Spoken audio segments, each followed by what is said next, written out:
Nah, kritik saya kepada KPK itu karena KPK menyimpang, mengambil tradisi otoriter dalam penegakan hukum.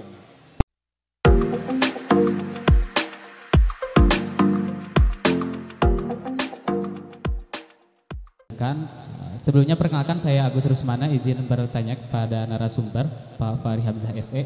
Terkait pertanyaannya ada dua, Pak. Yang pertama terkait demokrasi Indonesia dan kesejahteraan, yaitu kan tadi sempat disinggung juga oleh Bu Wakil Dekan. Kalau tidak salah ada perdebatan antara demokrasi dengan kesejahteraan. Salah satu pendapat mengatakan bahwa demokrasi itu akan berjalan mulus apabila kesejahteraannya sudah tercapai. Tapi pendapat lain mengatakan bahwa demokrasi itu berjalan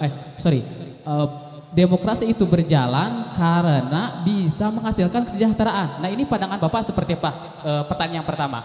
Kemudian pertanyaan yang kedua adalah saya beberapa waktu lalu pernah membaca salah satu artikel pendapat dari Pak Budiono, Wakil Presiden Pak SBY pada waktu itu, yang mengatakan bahwa hal-hal yang dapat menurunkan kualitas demokrasi di Indonesia setidaknya ada 3 poin. Yang pertama ada money politik, yang kedua adalah korupsi, dan korupsi dalam hal ini bukan berarti uang saja, melainkan sampai dengan yang lebih luas seperti penyalahgunaan wewenang, dan yang ketiga adalah politisasi itu, Pak. Bagaimana pandangan Bapak? Terima kasih.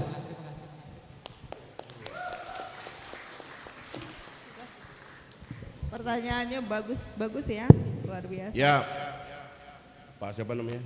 Agus. Pak Agus. Semester 7, Pak. Hah? Semester 7. Oh, pantas. Lagi nulis skripsi kayaknya ya. Memang debat tentang demokrasi versus kesejahteraan itu ada yang membenturkan, ada juga yang tidak membenturkan. Tapi kan kita bicara dulu tentang demokrasi sebagai sistem yang sebenarnya menyerahkan urusan negara itu kepada rakyatnya. Sementara dalam otoritarianisme, rakyat tidak dipercaya sehingga penyelenggaraan negara itu dilakukan oleh negara atau oleh elit melalui negara, melalui pemerintahan begitu. Nah,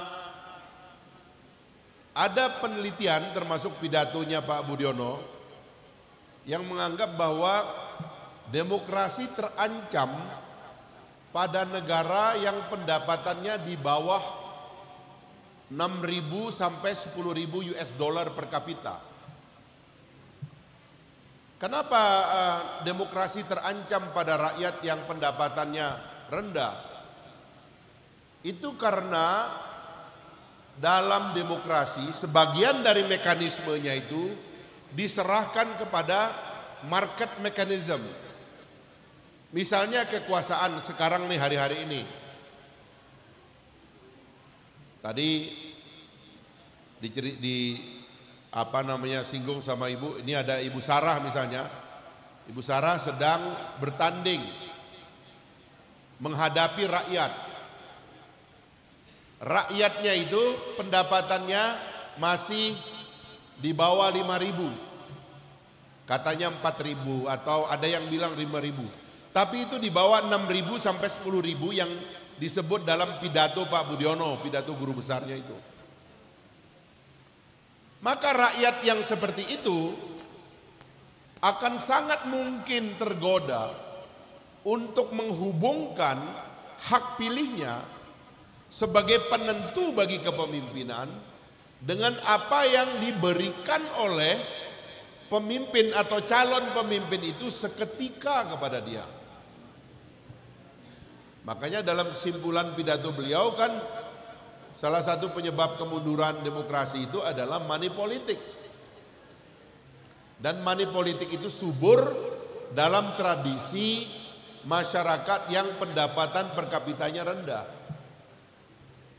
Ini memperkuat teori yang mengatakan kalau pendapatan kita di bawah 6.000 atau 10.000, jangan berdemokrasi dulu. Ini ada yang bilang begitu. Ini yang saya tadi mengatakan orang-orang yang tergoda dengan China. Dia bilang nggak usahlah ada demokrasi dulu. Rakyat itu disuruh tenang, nggak boleh ada demo, nggak perlu ada serikat buruh, nggak perlu mahasiswanya jangan suruh demonstrasi. Kalau dulu dalam Orde Baru ada namanya NKK BKK, negara normalisasi kehidupan kampus. Jadi pasca peristiwa-peristiwa politik terutama Malari tahun 74, dianggap mahasiswa ini terlalu banyak berpolitik, terlalu banyak demo. Maka lahirlah normalisasi kehidupan kampus. Apa normalisasi kehidupan kampus? Mahasiswa itu masuk kampus itu kalau bisa kayak pabrik, dikeluarkan secepat-cepatnya. Nggak perlu ada kegiatan mahasiswa. Ini yang bikin mahasiswa ini lama itu kan karena banyak kegiatannya. Memang nikmat kuliah itu. Apalagi kalau sudah ketemu kelompok-kelompok, apa istilahnya itu, kegiatan itu loh. Ada yang naik gunung, kerjaannya naik gunung aja tuh, nggak pernah sekolah tuh orang. Apalagi sekarang. Ya, tadi itu yang menari misalnya itu, ya, menari aja pengennya itu. Ya, apalagi kalau udah dapat manggung, ada follower di TikTok, wah udah. Dan kadang-kadang dapat gelar mahasiswa kan privilege. Kadang-kadang boleh naik angkot nggak bayar katanya. Oleh si Nugroho Noto Susanto, ya, atau siapa namanya menterinya itu, Pak Daud Yusuf, dia bilang ini nggak benar. Dia bilang mahasiswa harus cepat keluar, suruh mereka bekerja di pabrik, kalau bisa politeknik diperbanyak. Kalau Anda pergi ke China itu mahasiswanya sedikit, yang banyak itu politeknik yang spesifik. Karena berasumsi bahwa masyarakat yang kritis, masyarakat yang cerdas itu justru menjadi beban bagi pembangunan ekonomi. Ini salah satu mazhab yang tergoda untuk mengikuti modelnya China itu tadi. Karena menganggap demokrasi dan kebebasan adalah ancaman bagi kesejahteraan. Nah, kita harus membela gagasan bahwa demokrasi adalah justru merupakan pintu bagi kesejahteraan. Memang kita perlu mengelola politik lebih baik supaya demokrasi itu tidak identik dengan anarki dan kekacauan. Itulah sebabnya leadershipnya itu perlu visioner, supaya aturan main yang luas itu diterangkan kepada rakyat, sehingga permainan rakyat itu bisa betul-betul menggunakan ruang publik yang begitu luas untuk meningkatkan kemajuannya, kesejahteraannya, kemapanan ekonominya dan lain-lainnya itu. Itu rutenya. Karena itulah kita berpendapat sampai sekarang kebebasan dan demokrasi bukan ancaman bagi kesejahteraan.